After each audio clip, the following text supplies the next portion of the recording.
I think people are too worried about making sure they have the latest, greatest tool. One word, powerhouse. Natalie Overturf is a powerhouse. She's been in the business since she was 19 years old. She started off as a receptionist, worked her way up to processor, worked her way up to loan officer, and now she's, vice president and divisional sales leader of CMG. She has gone through all of it. So when she speaks, I can guarantee it comes from experience. And when I think of her, I think of, powerhouse, and I think of wisdom. She has a lot of wisdom, you guys. She's going to share so much wisdom in this next podcast that you're going to hear with her.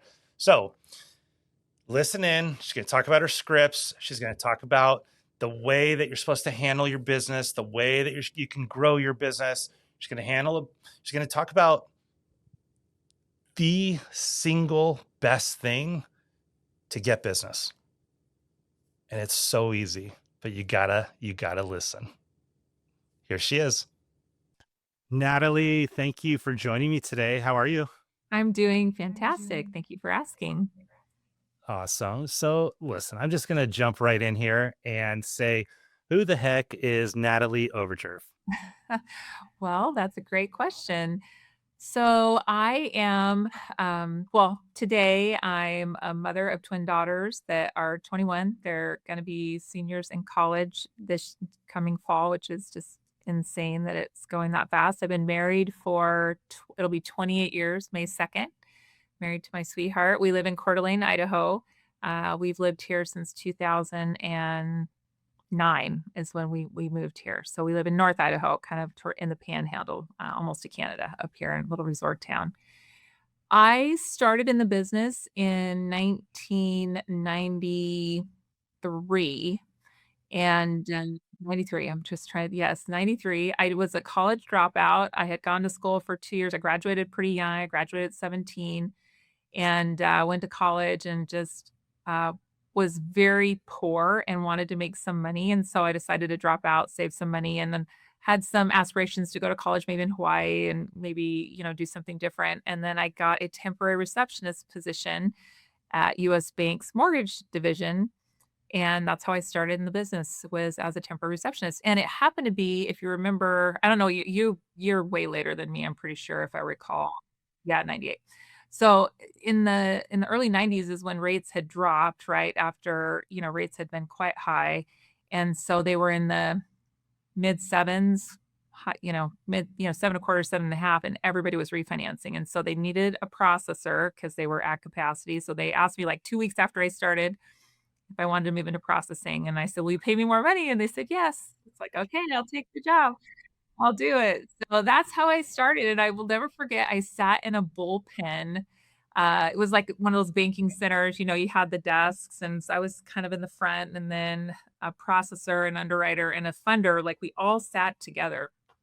And I remember our closer said one time, she's like, I need to get these. And this is paper file days, like, the thick files that you shipped out before electronic files. And I remember her saying, we need to get all of our loans up to Fannie Mae. We got to get them delivered. And I turned around. I finally was so curious. I turned around, I'm like, who is Fannie Mae and do we like her? Like, are we friends? So, and that was kind of my first introduction on Fannie Mae, Freddie Mac. Like, they just laughed at me. I was very young. I was 19, and my start. And really from there, I went to a realtor sipper, SIPPER, sipper. And with one of my loan officers, he wanted to take me and introduce me to his agents. And so I went to that with him, and I met a gal. Classic sales guy, by the way. Let's bring the young, hot girl to Yes, it was get everybody to want to come talk to me. probably backfired on him a little bit, because I met this woman. Her name was I mean, she's retired now, but Ray Birch. And she was with Pacific First Bank at the time. And we started chatting. She asked me what I did. And I told her, she's like, you are in the wrong job. You need to be a loan officer. And I'm like, will you pay me more money? Because that's really all I cared about. I just wanted to earn money to go back to school. And she's like, well, let's talk about it. So she got my phone number, and I was still living at home because I had, I was 19. I was trying to earn money to go back to school. And I got home from work one day, and my mom's like, Ray called. She wants you to call her back. So I called Ray. We had lunch, and the rest is history. She hired me. I started 2 weeks later, and that was my start into being a loan officer. So Uh, so at 19 though, you were only at 19 when you became a 19, loan I officer? was 19, and How I've did you even get anybody to trust you? it's it's such a good question. For one, I'm very tall, and that seems irrelevant, but I'm almost 6 foot tall, and I've always been, I would say, mature for my age. I've always hung around older people. I feel like I carried myself in a way that people were shocked when they found out how old I was. In fact, she wound up checking with HR to make sure it was okay that she even hired me when she found out how old I was. So it definitely wasn't on purpose that they hired me that young. I was almost 20. But yes, I was very young in the business and made a lot of really dumb mistakes because I was so young. For one, I didn't know rates would go up. So I did not save any of my money. And in 94, rates went into the nines and like was broke, had no money because I spent it all and kind of had to hit reset. And I actually made a video about this. I talk about my husband now was my boyfriend at the time, and I had gotten offered a job to be an in-house loan officer with John L. Scott in the Portland, Vancouver market, which was about 3 hours from us. And it was just an opportunity to kind of go in-house and build relationships, and I'd never really worked that way. And he loaned me $300 so that I could move to Vancouver and get an apartment, and, it was a pretty good ROI on that investment, I would say at this point. What money well spent, but that's how I got to Vancouver, and that was really, what I call my take 2 in lending, where became very relationship-oriented, realtors, builders, and I was 23, so a little bit older. Um, it was just a different day, though, in that time where you could start out and not the business has gotten so much more complex, I feel like in the last, 10 to 15 years. The competitive landscape's a lot different. It wa I don't wanna say it was easier, it was just different, and I was able to find a way into the market at 23, which I think would be very, very difficult right now for someone that age to come in, I and don't do. I don't not to disagree with you. I don't know if I agree. I think it was harder back then because there wasn't as much technology, so you really did have to, like, know your stuff, right? You Well, had that's to true, get out that's there. actually a really good point. That's a really Yeah, good and I mean, I remember the way I made my way, right? Like, how I forged my path was figuring out how to do the tough stuff, figuring out how to do something that somebody else failed at, and how to do it quickly. And then you do that one time, you win them over, you do it again a few more times, and then it's done, right? But now I see a lot of loan officers that, and man, I shouldn't say man, right? Like, I I don't know how they're even doing this job. I look at how they do things, and unfortunately, I think a lot of it has to do with the fact that they're working off their cell phone now, and they can't function. You just can't function the same way on your cell phone. So we had a situation recently where, you know, the loan was disclosed improperly. The rate lock was done improperly. Everything, and he's like, "Where's my money?" And it's like, "You're the one that did this." Right, Come come to find out that he didn't do it, his processor did. right, But she was upset because he forced her to do it. And now she's taking heat for something he should have done. And sure enough, it's because he was on his cell phone and he couldn't do right, it. right. And I feel like, before we didn't do that, right? Like we were in an office all the time. If we were out, we were out, but we Right. were always back at an office. Mhm. And we had the computer and we had our paper files. And as much as I love technology, there is something magical about a folder. Yeah, there you go. And being able to see that top sheet with all the instructions all the time and the color coding that processors had. And I mean, I thought it worked, right? And there Well, it was did for us. I mean, we're in a different generation now, and it's interesting because I have 21-year-old twin daughters, and one of them is a computer science major, at Columbia, so she's kinda really in the heart and the inflection point of what's happening with technology today, so I don't even really think we've seen the tip of the iceberg based on my conversations with her on where AI and tech is going, but what in fact, I wrote an article for Chrisman, it actually came out today, ironically enough, it was in the Chrisman commentary. I really do believe that relationships are what will win, even in the face of technology.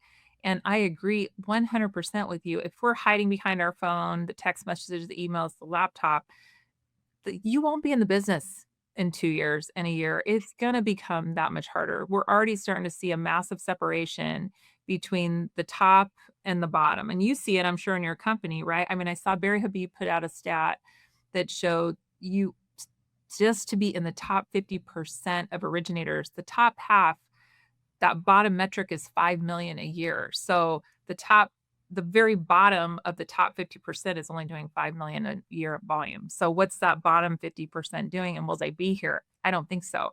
So I think you're going to continue to see people weed out because they're missing the forest through the trees, which is the relationship is what matters. That's why we're on this podcast, right? We're building relationships, and we want to do business with people we know, like, and trust. I agree. I am in love with technology. Like, I'm Mhm. not going to deny that, and I'm in it all the time, and I'm really trying hard every single day to create something easier, something more, something all that. But I also, and we my wife is starting to come aboard. She's jumping onto my train a little bit because she's seeing but in the beginning, man, whoa, she had a lot of like resistance towards it. And she was getting upset at me Technology you're talking about. To the tech about AI got it, and okay. technology, right? And I'm trying to teach my kids how to lean into it. And she's like, Mhm, whoa, do not do that to my kids. And and she's like, I need them to learn how to critical think. I need them to learn mhm. how to like, trust themselves. And I'm like, I agree wholeheartedly. But you got to realize this is where everything's going. And here's where when we get to the technology side, it's like people read the first paragraph of whatever, product they're using, and it's like, "Oh, that's amazing." And they don't even bother reading the rest. Right, And I think that's where you fail. right. Now, I'm gonna go back to the relationship piece of it.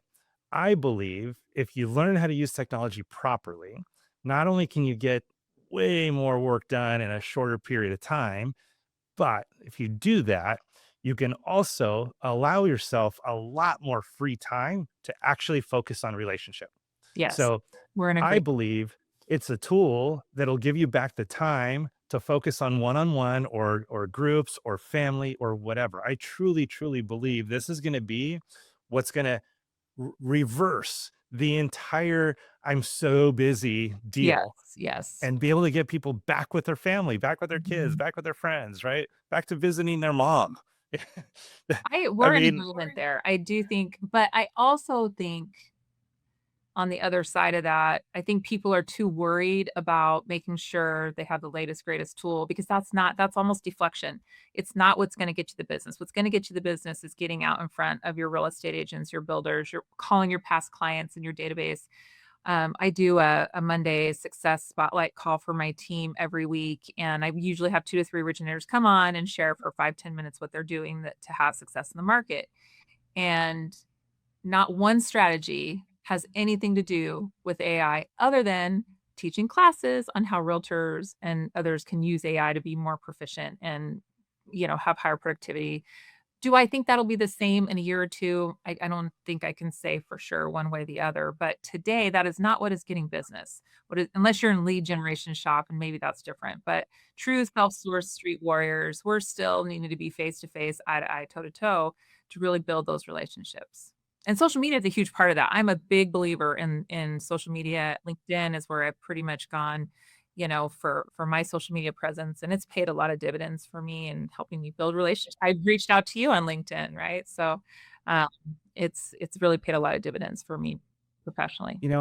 I went to a realtor mastermind, probably a couple years ago, I guess now, and they had a panel up there of maybe 6 or 7 realtors, all of them high achievers, right? And one by one, how much, did you do last year? How many units, dollar volume, right? Like 60 million, 70 million, 50 million, blah, blah, blah. And then they get to this old guy, Jerry, in my area over here in Orange County. And I forget his number exactly, but it's 170 million. Pretty much all the questions were going all to him after that. Like nobody cared about the $50 million guy anymore. I want to know what you do. And he was over 70 years old. He was a beast, just a total beast. And what was interesting was, uh, I'll fast forward through a lot of the story, but what technology to use? And he's so like perfectly dressed in a nice suit. He reaches into his pocket, pulls out his phone. He's like, I got a telephone here that isn't plugged into anything. Like, cool. That's his technology, right? And then they asked him what his social media strategy is. And he's like, I don't face twat or book something. He goes, I don't do any of that. He goes, I just talk to people. And then his calendar was not in here. He had it wasn't even a day planner. He literally had probably about 300 pages all put together about this thick in a huge clip. And he's like, everything I'm going to do today is right here.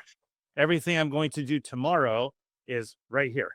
And everything I'm going to do next month is right here. He goes, I know everything I'm going to do to the T for the next 30 days without a doubt. The only time I ever sway off of this is when somebody says, I want to sell my house, because ultimately that's my number one goal. Everything I do here is to get somebody to say, I want to sell your house. That's the only time I'll cancel anything else to do this.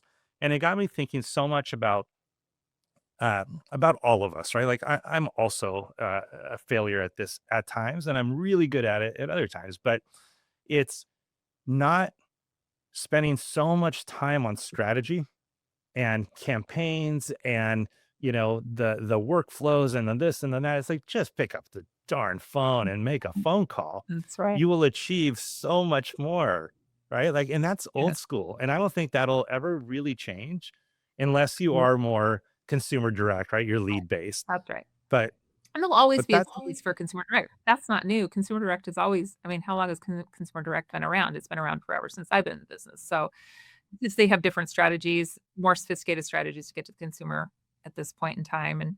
And I do think we do need to adopt the technology that's available and the tools that our companies are investing in so that we can keep up and keep pace with the productivity. With, in fact, I got to see a sneak peek of our agentic AI assistant that will be rolling, where you'll have an agentic AI assistant that'll be able to schedule calendar and appointments for you, take first phone calls. Like, I think those kind of things will be amazing when when the bugs are worked out and they work well. We shouldn't roll that technology until it's perfected, if especially if it's consumer facing, in my opinion. But there's a lot of things that are, I think we're all going to see in the next 12 to 18 months come out in that front. But that will just help us, to your point, be able to be out in person on webinars, Zoom calls, whatever that might be, to be able to spend more time focusing on the relationship part of it. Yeah. Um, Speaking of that, I just before we started recording, I did a quick Loom video on my end just to show the loan officers here the tools that we already have. And even though we have them, they're not using them. So I made a really big push early this morning. I was like, listen, I'm turning this feature. We have our internal messaging. It's something called Roam, and it's how we just, instead of Teams or Slack or anything like that, right? We use that, and it has transcripts available. And people were complaining about, oh, it's too intrusive, and I'm like, we don't see anything. These are for you. And one of my COO turned it off, right? Like, oh, people are getting upset. I'm like, why are they getting upset? Like, they don't realize how important these transcripts are. So I did a video, or I did a message this morning saying, I'm turning it back on just so you guys know. You can turn it off if you don't want a certain call or a certain conversation being recorded. And also, so I don't get to see any of that stuff. Like, it's totally your stuff. But here's why it's so important. Everything now for our future is going to be transcripts. So if AI doesn't know what was said, then it won't know. So get off of your cell phone, start using the actual tools that are provided, because it's set up for a reason. These transcripts are super important. Let that be, right? And then I said, we got some really cool stuff coming, and it just won't work for you if you're not doing it. I waited, and then later this afternoon, just a little bit ago, I actually I went in and I did a client consultation, which I never even do anymore, but I did one last week. And I was like, all right, I'm going to test it and I'm going to do it on video so everybody can watch how it worked. And I usually, like old school, is I would take all my notes, and and I have a certain pattern that I always do. And my LOA always knows, it doesn't matter uh, how bad my writing is, which it's not, but he always knows what it means because I've been doing it the same way for 28 years, and he's like, if it's there, that's what it means. That's how Dino works. But my new method is stop taking notes, focus in, look right into that camera and stare at them and ask them the questions and have conversations with them and be like fully engaged in it and stop worrying about anything else. And I said, so what you're going to have to get really good at is asking questions that'll get you the answers that AI is going to need and that you're going to need. And I said, forget the checklist of what's on the loan app if you're trying to do that. Start taking a loan out by just asking questions without asking questions like a robot. Soon as it was over, I created a template for my AI and my AI assistant, and there it is. It had it all broken down in perfect every like little category. And I said, now if you want, you can even say, create an email, give me a needs list. And it has we have that capability now, but the reason why you can't do that is because you're not doing this. But then I said, watch this. Watch how cool this is. Based on this conversation, give me what their disc profile is with the confidence score. And then I said, based on this conversation, give me their top 2 love languages and a Oh, yeah, confidence that's score. so cool. I would have not even thought to do that. And then I said, give me 5 emails that I can send them right now in a campaign based on their disc profile and their love language so that they can hear my message. And then I got my 5 emails in a row. So I said to everybody in this video, I'm like, here's what's coming, you guys. Forget all the templated BS that's out there. We're talking personalization on everything. Now, it won't know the disc profile. It won't know the love language if you just send somebody a link and say, fill this out. They're not going to know that. And they're not even going to know, it's not going to know or be able to gauge confidently if you don't even ask the right questions, if you don't engage in good conversation. So what I think everybody should be working on right now is learning how to be a better human and a better communicator. And if you can learn how to do that, you're going to see magic flowing on the back end. And guess what? That's 30 minutes worth of work Yep, that just got cut out of your day. that's right. Well, and you can provide some of that information to your agent, like birthdays, how many kids they have, like what their interests and hobbies are. Like you can capture that information and then go to your realtor and provide that value. Say, hey, you might want to know these things about your client. I mean, there are so many ways that we can make the process more seamless and easier for our client and for us to know them and to share that information with our referral partners and to add more value to our referral partners.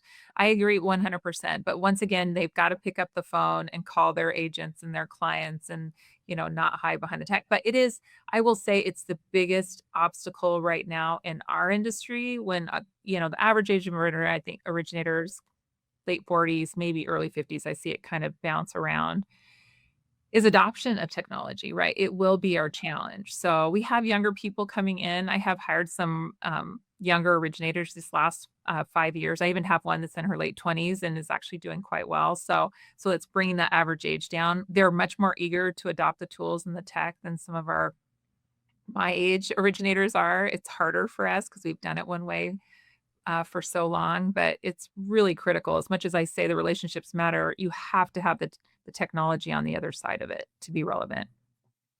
So so real quick, just to like pause for a second. Mhm. For everybody listening, I hope you guys heard all of this because just know I'm in love with technology, right? Natalie's been around for a long time, hugely successful in so much of what she does. And what are we talking about? We're talking about old school. Pick up the phone, talk to people. Heck, even go out and visit people. Do not ever neglect this part of the business. And if you're a lead gen person, hey, I get it, right? Like it's totally different. I don't even know how to talk to lead gen people, right? Because they don't call me trusting me already. The way that Natalie and I have done business for all these years, you have to realize there's all because we've done business a certain way. When a new person that doesn't know us comes to us, they already trust us. And I can tell you right now that lead gen's great and you can make a ton of money doing it and you can lose a ton of money doing it and you can go out of business every single time the rates go up. And then you can go sell cars and they come right back again. I get it. Like all of that's capable of doing, right? But Natalie and I have longevity in the business. And yes, we also make less money at certain times, but we always have a floor that's not down here. Our floor is here all the time. And all of you can achieve that. But go out and create relationships. Go out and change how you do business. Change how you care about people. And truly, I think this is one of the most important things. Care about people. Love your clients. Love your referral partners. And I used to have a processor one time and I was like, dude, I go, do you love our clients? And he's like, look at him, like strong word. Do you like our clients? Right. And he's like, what do you want me to say? And at the end of the day, here's the deal. I'm like, how do you not? I go, they bought my house. They bought my car. They like raised my children, right? They've sent me to Hawaii. They did all of that stuff. How do you not love them? So whenever I hear loan officers say, can't stand realtors, they're always so pushy and they're this and they're that. I, I don't have any pushy realtors. None. They're fantastic. And it's not because I kiss their butt or anything like that. It's because I do my job right. If you do your job right and you tell them what they need to know and don't leave them hanging, guess what? They're not going to call you and complain. They're not going to call you and ask. They're not going to call you and like ruin your life because you did what you were supposed to do. So change how you do business. Yeah, It's that no, simple. I just could not agree anymore. And realtors, I mean, they're in the same boat we are. They're trying to make a living. They're trying to support their families. And people, I mean, it really bugs me when people say they hate realtors. Realtors control 40 to 50% of a buyer's decision on what lender they use. And if they're giving, if they get a client that's got the Rocket pre-approval, most agents want to get them to a local lender because they understand Rocket on a purchase is not a great option. So we need agents. They're important to the process. They're important to our business, and it really, I feel like if you're overlooking the biggest single source of referrals if you're not targeting and focusing on good realtor relationships. Yeah, 100%. So let's go. I think you're 23 years old now. I Right? think, right? You're Mhm. now Yes. when did that like transition happen where all Mhm. of a sudden you were like kicking in, all of a sudden you were getting deals and you're starting to make some money? How old were you at this point? Yeah, so it took, I would say, a good 2 to 3 years for me to really get momentum, in my business. I mean, I remember my first $10,000 check, and this is a long time ago, So, yeah, that's a lot and of money. was a lot of money, and I Probably more than your dad made. well, and my dad's a nuclear engineer, so my dad never made the kind of money that I've been able to make in this industry, and he's a nuclear scientist, so, um, but it took probably a good 2 to 3 years, I would say, to really get that momentum, and, I mean, once you get it, you're just addicted, right? That's just the magic thing that happens where you just hit your groove and your stride. But I certainly have been through the ups and downs of this industry. We had the 08, 09, crisis and then, well, everything in between. So here we are in 2021 and coming out of 21 to 22 and 23 were not easy markets. So I feel like I have lived like 9 lives in this industry when I look back. Career trajectory really went from, once I kinda had that restart, for my career, I, was a top producer for a long time. I got recruited I wound up going to work for First Horizon Home Loans. I don't know if you remember First Horizon, but they wound up being sold to MetLife during the financial meltdown crisis. So, anyways, I was there when that happened, but I became a producing branch manager there, and yeah, I mean, I was doing 30 to 40 units a month, probably, kind of towards the tail end of my All referral based? all referral All based, referral based, 100% referral 100% based. I referral had based. I had builders. I did a builders. lot I of did a builder lot of builder business. I had a business. I had a production production team where I had, team where I had, a couple of juniors on my team that were helping with builder sites. So Okay, I so let's pause real quick because sure. when I think of everybody's journey, there's loan officers that, never get past a couple. There's ones that get to like 5 or 6 and all of a sudden units a month. And all of a sudden it's like, hey man, if you just change a few things, you know what? It doesn't just increase by one, it can double. Right. You gotta have a system in place. So I want to back up just a little bit to help people that are stuck in this. I I'm good and I'm actually making pretty good money, but how do I get to that next level, right? How do I bust over to 50 million and then how do I bust up to 100 million? So with you, to do that kind of volume, you can't do it by yourself, but not everybody knows how to do that. Sometimes they have a really good boss or a mentor and kind of guides them. Sometimes they just get so overwhelmed they finally hire somebody and then it gets a little bit easier and then they hit another roadblock and they hire somebody else. But what was your path at that point? How Mhm. did you learn how to get past it? Well, I did have some great examples of people around me that I saw that were able to take their business to that next level. And I really, when I think back on my journey, I really kind of hit my ceiling of just me and one assistant at about 30 million. And this is back in the day when my average loan amount was probably 180, 200,000. I was in a small market, smaller loan amount.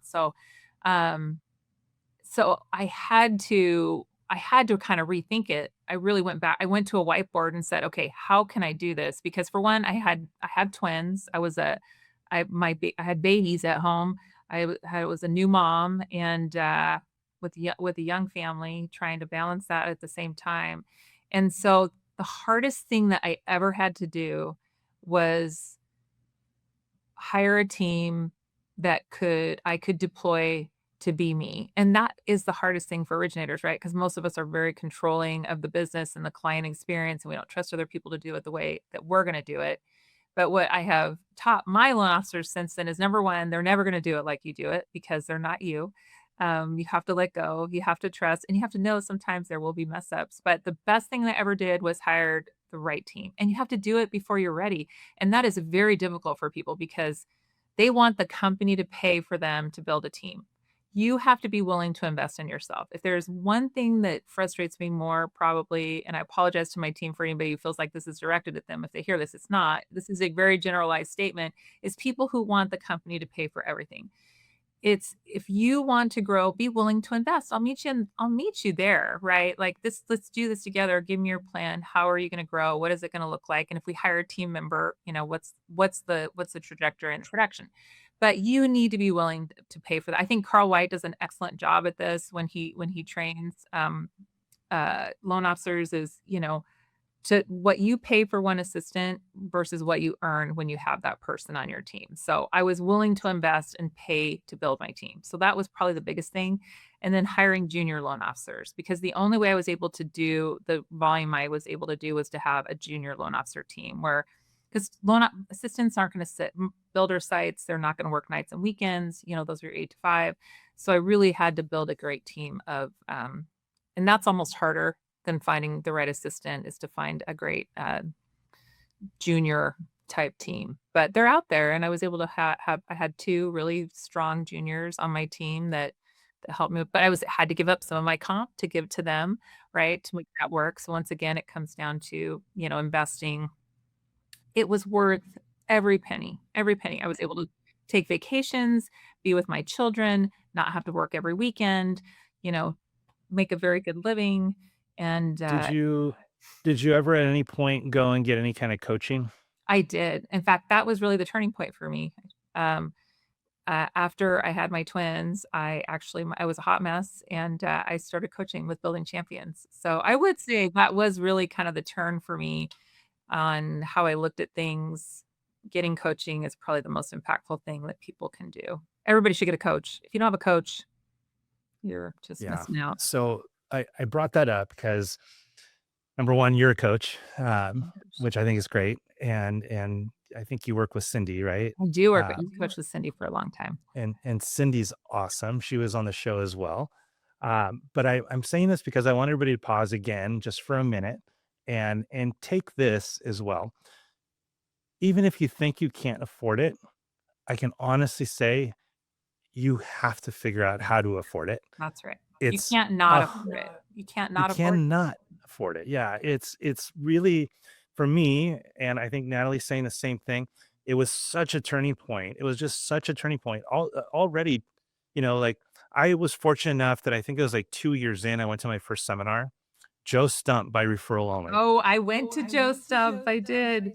I love Joe Stump. He's still one of my Awesome. favorites. He was awesome. I put that on my business cards by referral only. Yeah, yeah, I did too, right? And here's what's interesting is way back when, three of us from the shop, all of us kind of on the younger side of being in the loan business, all went to the seminar together. It's like $1,000. Like it was the first time, and I was like, $1,000, right? Like there's a lot of money, but I did it. And this is what's really interesting. Three of us went at the same time. We all heard the exact same thing. And one of us, this guy, had a completely different outcome than the other two. The other two changed their voicemail, recording like Joe told them to do. That's about it. That's like all Right. they did, right?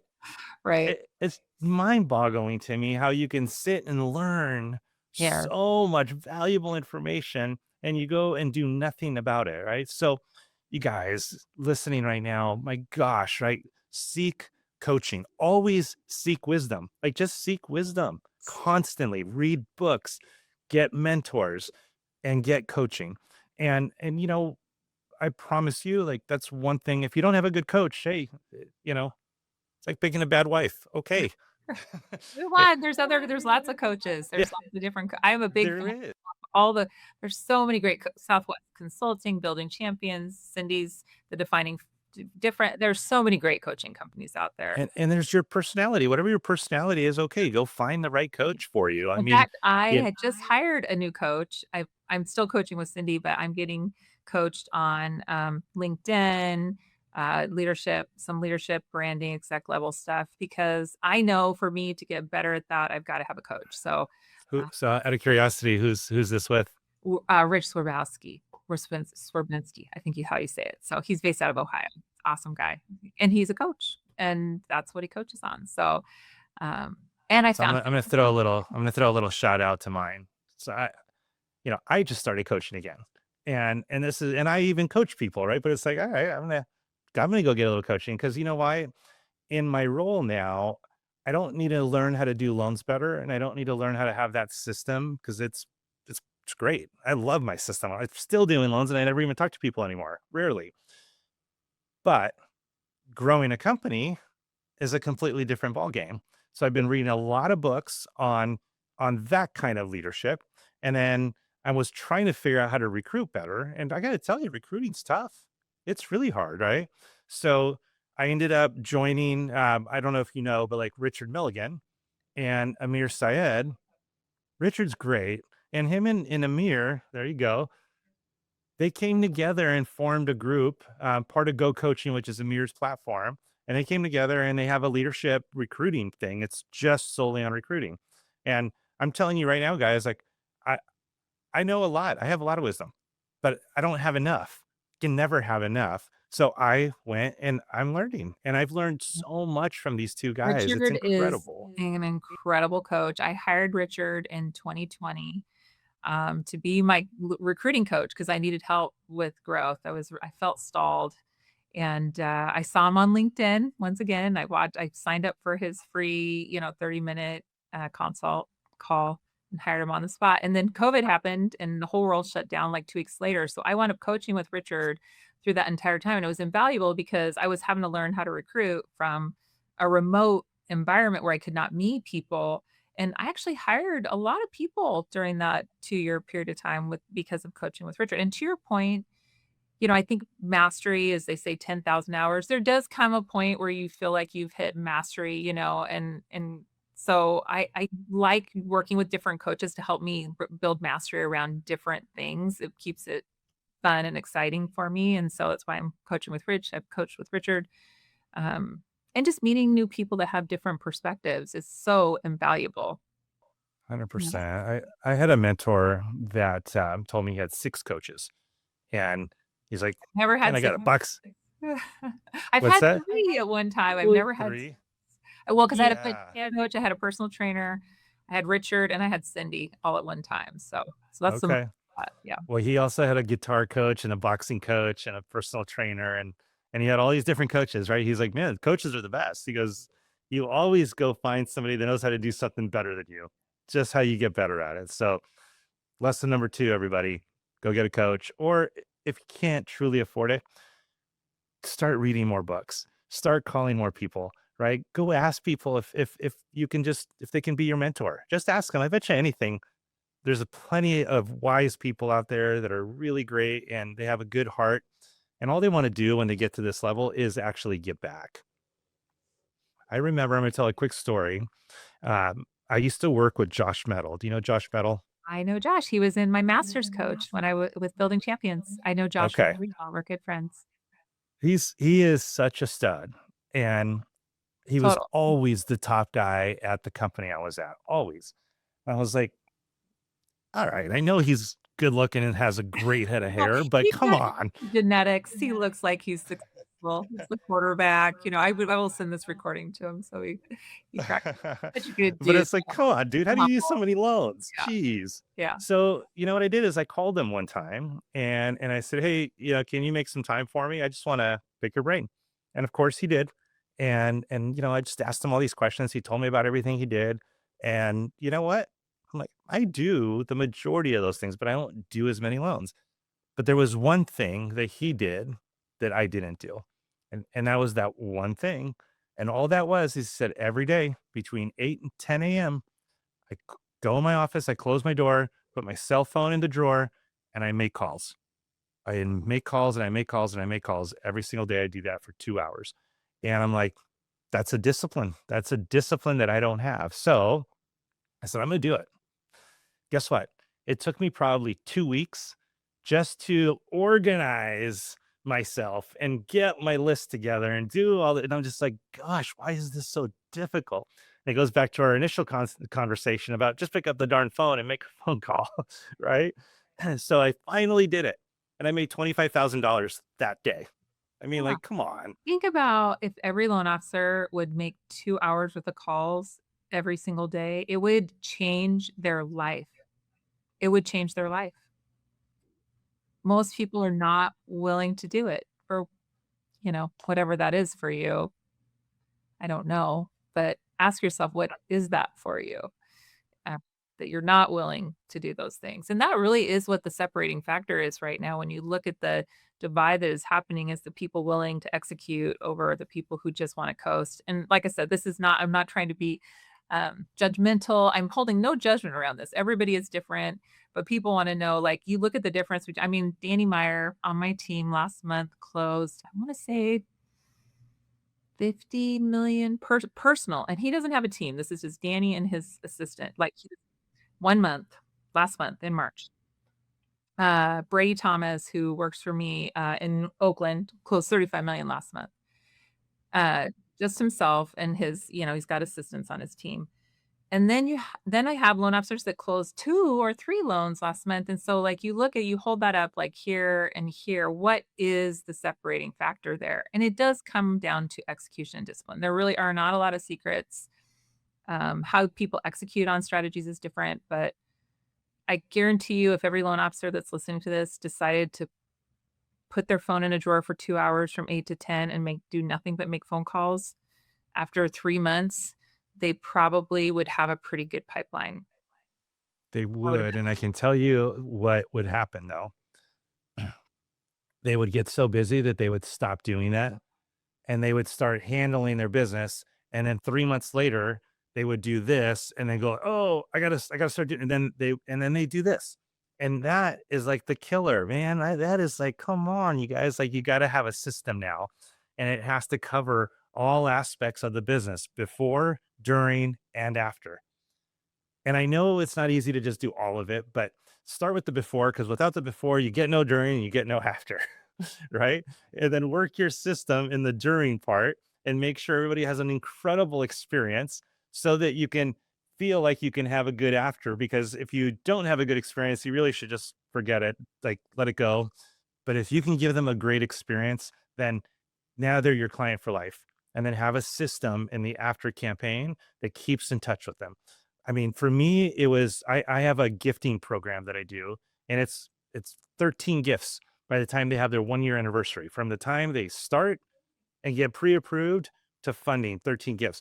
But I don't when I go on Facebook or Instagram or whatever, I don't just randomly scroll and do stuff. I'm looking for wedding anniversaries, I'm looking for kids' birthdays, I'm looking for people that just bought dogs. I'm looking for opportunities. And then boom, I do another gift specifically for that one. That is And so that's smart and strategic, and what a great way to use social media, right? People think of social as just posting. In fact, one of my loan officers on my Monday call just shared that. She's like, "I'm starting to go I connect with every borrower when they make application, I go to their social media and I friend them, and then I look for those moments and dates so that I can." Yes, it's so smart, so smart. yeah. And you guys like, 6-month EPO. I mean, that's the thing, right?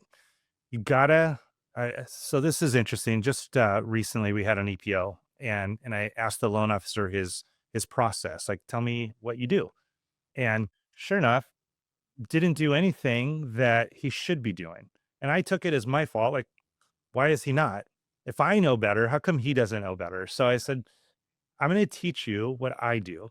And I said, here's the thing: when loan docs come out, every single loan officer out there tends to shy away from it, sends them out, notary shows up, no questions, hopefully, and then it just funds and they kind of let it go. I don't know why. If you're not hiding anything, you're not doing anything shady, what are you afraid of? What are you afraid of with those loan documents, right?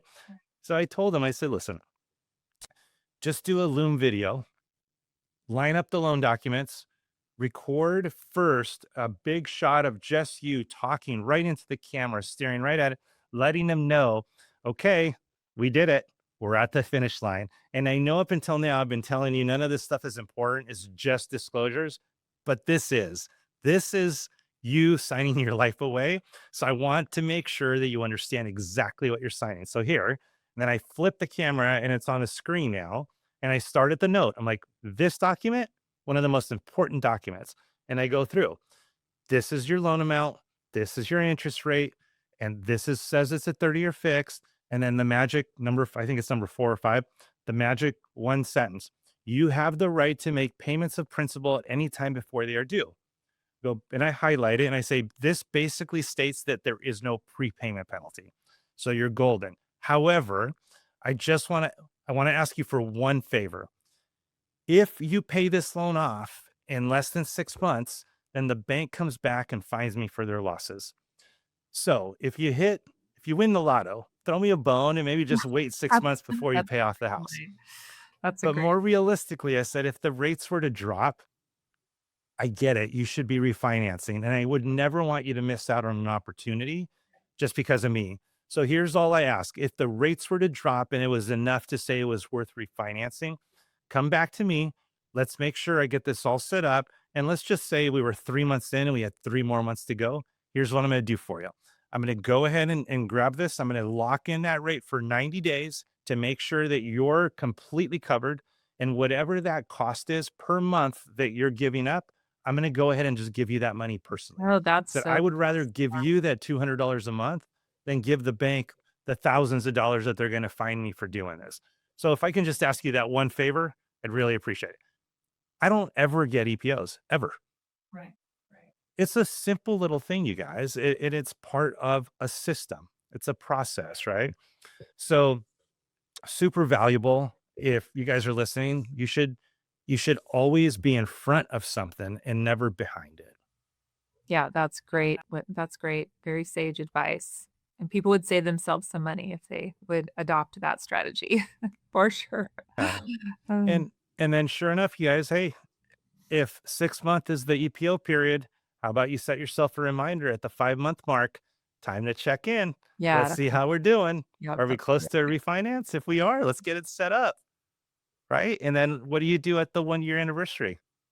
I mean, I bet Well, you you can anything. also have a strike rate conversation with them at that point too, like, if, let's set a rate where we're gonna agree to lock you and have that all ready to go so we don't have to have a lot of conversation as well. So I don't think enough originators are doing that with their clients. They're waiting till like rates drop and then they're scrambling to call. So getting ahead of it. And to your point, reminders about like, let's not pay off, make sure we're timing this for after the 6 months. It's very smart. And I bet you anything, almost every $100 million producer out there, I bet you anything, or I bet you they're all doing annual reviews. Yes. It's amazing how many people don't do those. I would say 90% of originators do not do annual reviews with their clients. Maybe And what 95. would you say the percentages of $100 million producers? Yeah, it's almost without a doubt, they're all doing it. Yeah. They're all doing it. Yep. Yep. All right. So listen, we've gone through a lot. Uh, my favorite question of the whole interview is coming up. Okay. But before I ask that of you, I'm going to ask you one more question. What's your favorite book? Oh, man. I would say the book that changed how I think about things that really had an impact on my life personally and professionally was The Compound Effect. I saw Darren Hardy speak at a Todd Duncan event probably maybe 15 years ago or so, and, I bought the book, got a picture with Darren, got it autographed, and read that book start to finish. It is when I started running, actually, and, I became a runner, not long after that because he tells the story about how you run a mile in that book. I don't know if you've read it. It's just the greatest book. Compounding activities, compounding money, compounding, people. And I tell my daughters this all the time. We so overestimate what we can do in short periods of time. Like, I wanna lose 10 pounds in a week, right? Not realistic.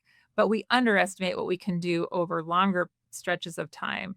And people want things now, now, now. And so they'll try something for short periods and then they give up because they don't see the impact and the results versus sticking with things to see, how those activities compound over time and get them to their result. I guarantee an activity is more important than results in markets like this, where especially with the volatility that we have. So, yeah, by far, hands down, the compound effect. I'm so glad you brought that up. I loved that book when I read it, and it's been so many years. I'm going to bring it back up and bring it up again. In fact, so my dad, he didn't spank much, but he lectured. I used to call it lecture. He'd just talk a lot and he'd make me listen. And way back when, he'd make me sit and listen to his video or not cassette recordings of Tony Robbins like type people, right?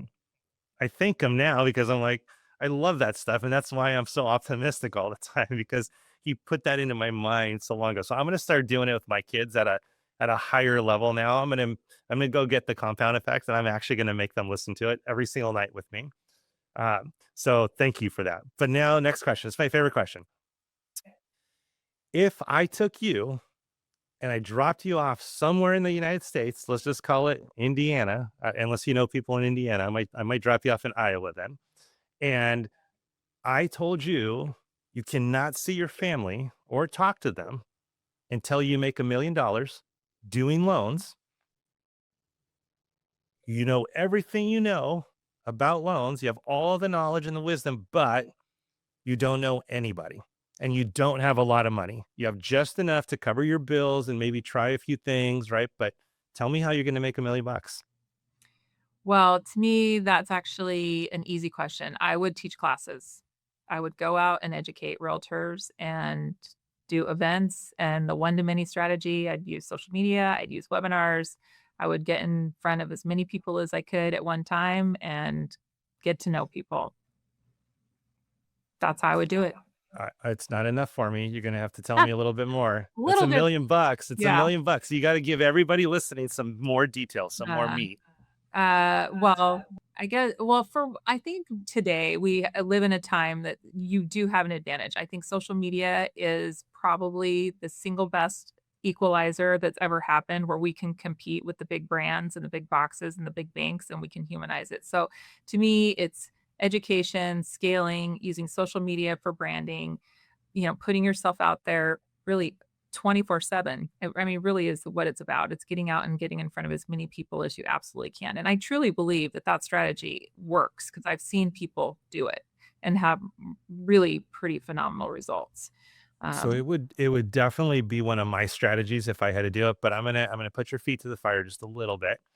Um, it's easy to say I'm gonna go hold classes, but how are you gonna get people to show up because they don't know you, right? Like, so how are you gonna go meet these realtors? Because I can say I'm gonna go No, get a bunch of I'm a realtors big to give me networker. loans, but Yeah, I'm a are you gonna big do that? networker. Yeah, Okay. I mean, you go to events, you join every association, you go to the builder, the builder events, and also new construction is a great strategy too. I should say I was a big builder girl, so I actually had 5 builders at one time that I worked with because you can get a lot of leads from one single source, and I had a couple of those were smaller builders, but it really is just networking and getting out in front of people, joining associations, meeting as many people as you can, hosting events, inviting people to those, not just always going to events. So I would definitely say social media, make sure you're posting and commenting and engaging with people, make your list of who's who that you should be networking, go out and meet those people, reach out, and teach, and bring value, right? And I actually listened to your podcast you did with Richard, and you guys had a conversation around bringing value, whether that's to somebody you're trying to hire and bring on your team, or that's somebody you're trying to do business with. I interviewed a gal for my Success Spotlight that's a 40 under 40 agent realtor in Dallas. And she said, "We don't want you to take us to coffee. We want you to show us how you can help us do more business." So, um, I want to give you my single best script that I think is just the best script to use when you call realtors because every most good realtors have relationships. And so, you know, you be the realtor. I'm going to call you. "Hey, Dino, how's it going? This is Natalie at CMG. Hey, Natalie, I'm good. What's Uh, going on? yeah, I just wanted to see if you would have some time to meet. I'd love to hear about your business and see how I could help you grow your business. Would you be open to that?" Well, I appreciate it, but I've been working with the same lender for quite some time now. Well, that's great to hear. It does not surprise me at all. Great realtors have great relationships with great lenders. If I told you that I could help you grow your business where you could close at least 3 more transactions this year and it would not touch your current relationship, would you be interested in hearing more about that? Probably. Yes. There you go. Probably. So it That's better be a good one though, because yes, I get hit up all the time. So yes. this better be good, Natalie. Yes. So, well, let's set a time. We can do it by a Zoom call, so I don't take time away from your busy day. And I wanna show you the strategy. So, you gotta have a strategy, which we have strategies that you can teach people how to do it. But if you take the tension out of that they're leaving their current relationship, that script works all day, every day. So, um, So let me back that up with a little story. I use this story a lot. My title rep, Derek, he's one of my best buddies. Been giving him business for 28 years. And title reps come in with they don't do it as much anymore, right? But donuts and bagels and in the old days, tickets to the Lakers and this and that and they can't do as much of that stuff anymore. So now they have to like really win you over. But I get hit up all the time, and I'm like, I go, title's never really been a big thing for me, and I go and I've been giving Derek business for 28 years, so just now, if a title rep came in and said, "I get it, man, like, I get it, but I got something that, these other guys don't, and I know I can help increase your business. Would you be willing to listen?" And I would listen because what am I here for every day? I'm here to do business, right? So if his playbook was real and it was good, then here's what I would do. I would go to my friend Derek out of respect, right? Just like I would expect a realtor to do to me if, right? And it's like, hey, I just got hit up and I hate even doing this because we've been so good for so long, but it sounds pretty good, man. And it's just like, it's extra business. And here's the thing. Derek's so great. He would either say, I can't do that, and he'd let me go, or he would say, "Let me have a shot at trying to put that together." Right? So here's what happened is years ago, I would I used to go after all the realtors, had great conversations. I was like, oh, we connected, and then I wouldn't get any deals. And I was like, "The heck? I thought we really connected," you know? And then I finally got my hands on MMI and then Redder and all that stuff. And I was like, "Well, no wonder they haven't done any Haven't done any deals." they haven't done any deals. Like, what was Any the last deals. stat I heard that 10% of agents are doing 90% of the business? I mean, Yeah. gotta make sure you're calling on people actually closing deals. Yep. So all of a sudden, I Mhm. started pre-qualifying who I would talk to. Yeah. And then I would look and I'd be like, they give all of their deals to this one guy. Like, I'll pass because they're so locked in, right? Like Mhm, I'm gonna go mhm. after somebody easier. And then I got so good at what I was doing, and I believed in myself so much that my value add was so good that I was like, I'm going to go after them. I know they have a tight relationship, but I bet you anything, if I can show them why they're going to increase their business by working with me, that they'll Mhm. say okay. And Yep, sure enough, it worked. yep. So your little like script that you had, guys, don't just say it if you don't have anything, Right. but You gotta have get something good. to have, yes, Yeah. which, we everybody can craft a good originator can craft a strategy that you can sit down with a realtor that the the the playing field is mediocre for the most part. Most people wanna stay in the average, right?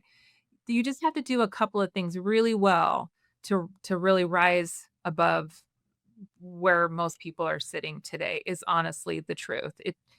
You don't even have to be that remarkable. You just have to be consistent and have to be willing to make the calls and pick up the phone and go to the meetings and go to the networking events and do it. It's the fun part to me. Like that's the most fun. I don't want to be sitting in my computer, looking at email. I want to be out and about, which I think most loan officers do.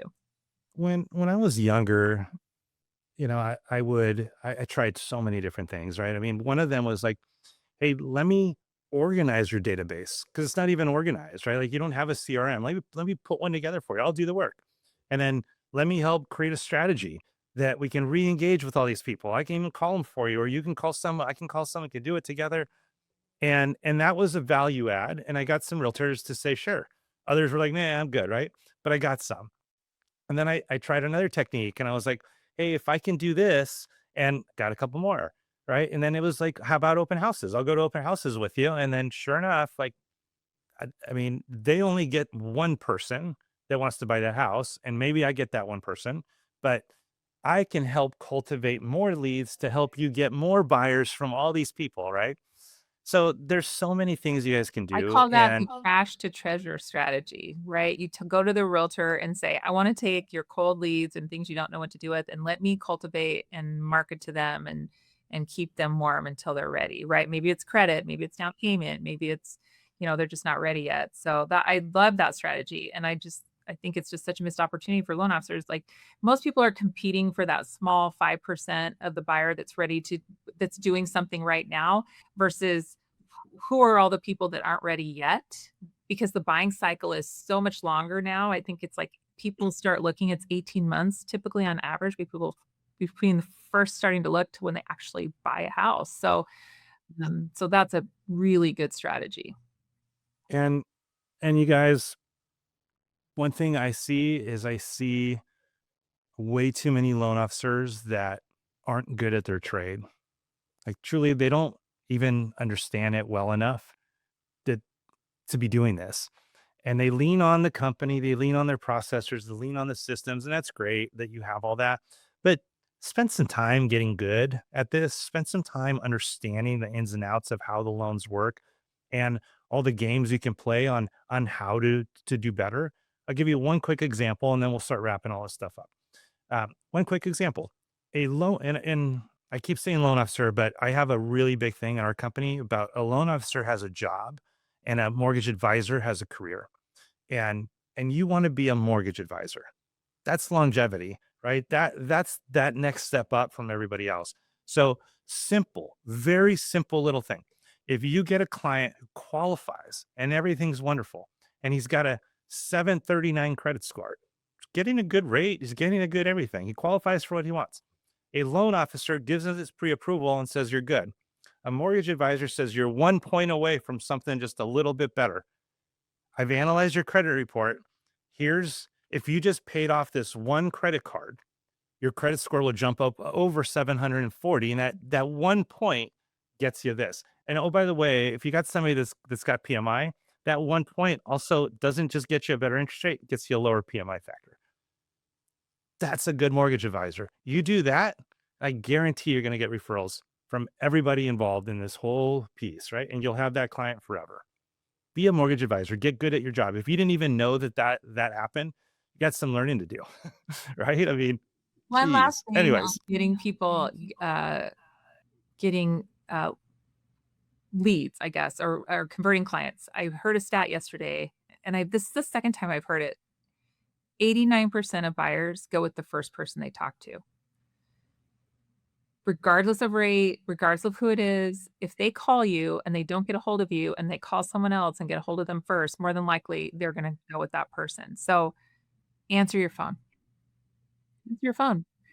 I mean, loan officers, we get busy and we don't answer our phone. We're too busy to answer our phone. We'll just let it go to voicemail and we'll call them back later. 89%. That is an it's wild. insane stat.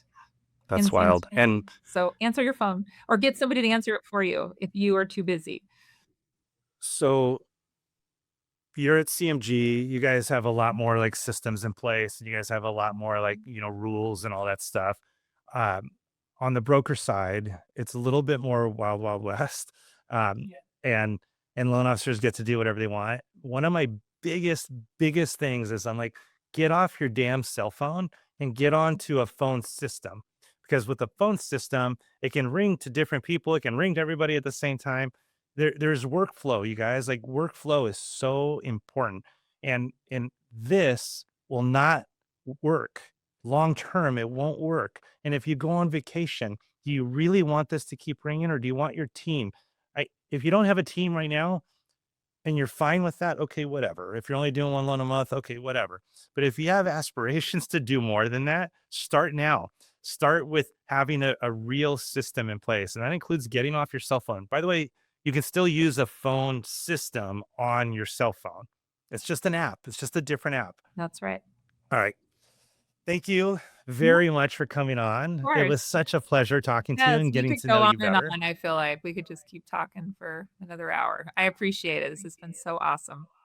I feel like you are one of the classiest ladies in the mortgage business. Oh, thank you for saying that. That's so kind of you. Well, I I mean, appreciate it. seriously, you carry yourself so well, and just you've got this longevity in this industry. You are a wealth of knowledge. And if anybody wants to reach out to you, I don't know if you're coaching or not, but if anybody I'm wants to reach out coaching to through you, Cindy's company. So if people are interested in coaching, I really specialize in growth, recruiting, and leadership if people want to coach with me. So I only take a couple of clients at a time because I'm a pretty busy day job. And I also own a med spa. I don't think I'd mentioned that, but I do own a med spa in Coeur d'Alene. I'm obviously not working in it, but I'm a co-founder of a med spa here. So I do coach though. If people are interested, I'm happy to have a conversation because it's coaching is a passion of mine. It really is because it had changed my life. Honestly, coaching changed my life. So, and if you don't have a coach, get a coach. Get a coach. simple as that. Well, thank Simple you as so that. much for joining us. Yeah. Thank you for having me. This was super fun. Love to do it again. Awesome. You guys, we're going to have all of Natalie's information in the show notes. We're going to have it all over social media. I just want to thank you guys so much for listening. Thank you guys for just pushing us up in the rankings. I don't know if you guys know this, but we we cracked the 100 in Apple Podcast in the business category, but that was like a huge accomplishment. We've slipped a little bit recently, so I need your help to push back a little bit more because I need to get back into that under 100 mark. But thank you guys. I really do appreciate it so much. It started as just a little podcast with, a few loan officers, and it's turned into so much more. So you guys are the best. I appreciate you. Remember to please like, comment, share, do all that good stuff that helps us. And also go over to Apple or Spotify, leave us a good review on there, and we'll see you next time. We love you. Bye.